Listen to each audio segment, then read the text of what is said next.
Hope you're doing well.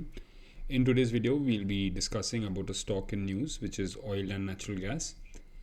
ONGC has recently reported that they're bullish on their own production.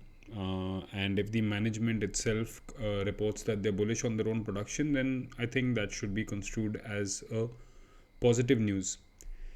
So with that in mind, once we have received the news flow, we will just continue with our process of analyzing the charts, and we'll follow the same routine. That is, we will check the charts on the monthly time frame first in order to get an assessment of the trend, and then look at possible patterns on smaller time frames in order to decide in what direction to trade. And given that the news flow is there, or the company is reporting a positive news flow regarding production, we will use that. We will use any structural long biases alongside the news flow to determine if there is any reasonable trade now, or if we can identify certain levels at which we will respond in the future. So we will start with the process as we already have. We will set up the chart ONGC on the monthly time frame, and we will focus on its historic price action. And once we do that, we will note that this previous level here, I'll just take an arrow. This previous level right here is basically the all-time high. That is, the previous pivotal top was an all-time high. And when I look at the pivotal low, I mean the same pivotal low here, it doesn't look like an all-time low, but it looks closer to a higher bottom. So in other words, this obviously is fitting the bill of a higher top right here. And I'll just darken this.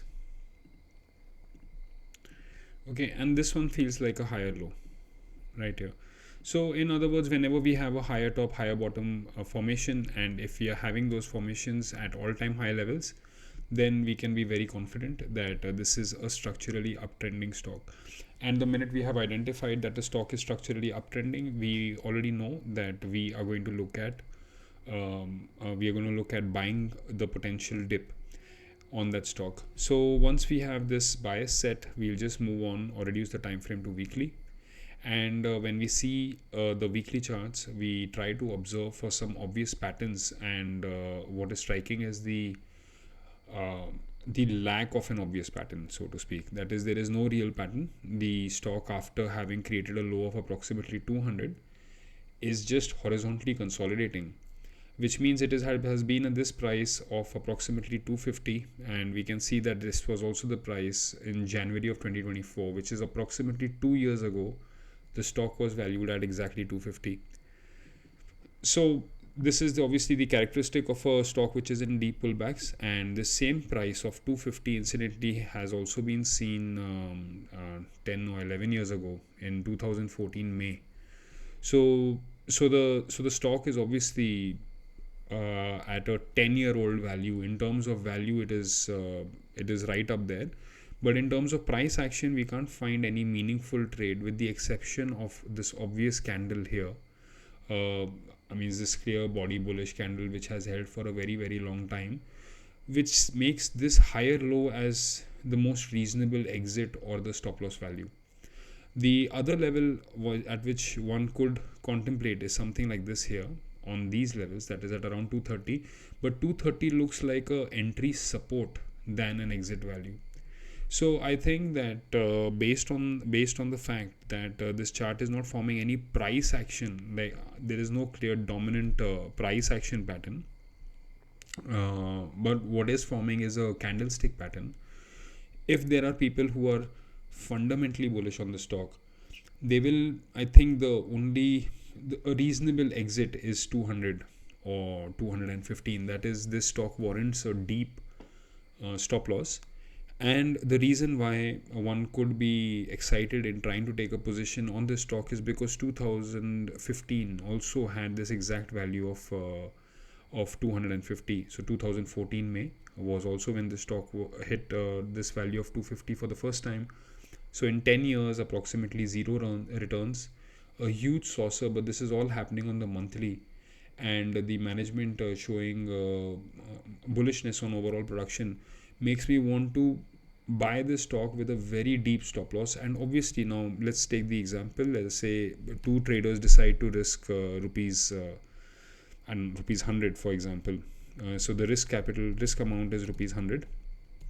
This has been determined. Now trader A is looking at the stock and plans on entering at say 250 with an SL of 200. Obviously this is giving it a risk of rupees 50 per trade, so this person will have to buy 2 quantity of the stock. In other words, to risk rupees 100, we obviously need to invest rupees 500 in this stock. Now another trader could try and trade the stock with a tighter stop loss, thereby increasing the quantity.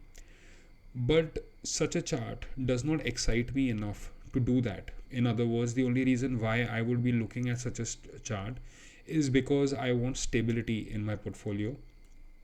And given that this value, this 250 low, was created in March April, which is pretty close to where Nifty also created its low, I think this value will pretty much correspond to a Nifty low of 22,000. So either Nifty takes a low of 22,000 and therefore we exit the stock, or this stock falls by nearly $50 and therefore we exit the stock.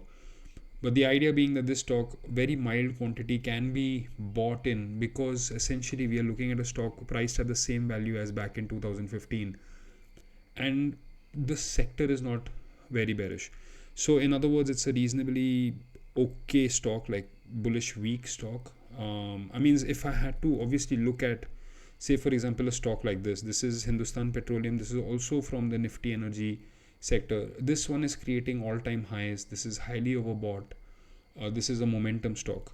Whereas from the same sector, if I look at oil and gas, in the same time frame, we are seeing a deep pullback from highs of 340 to lows of 200. That's a near almost 50%, 40% pullback on value.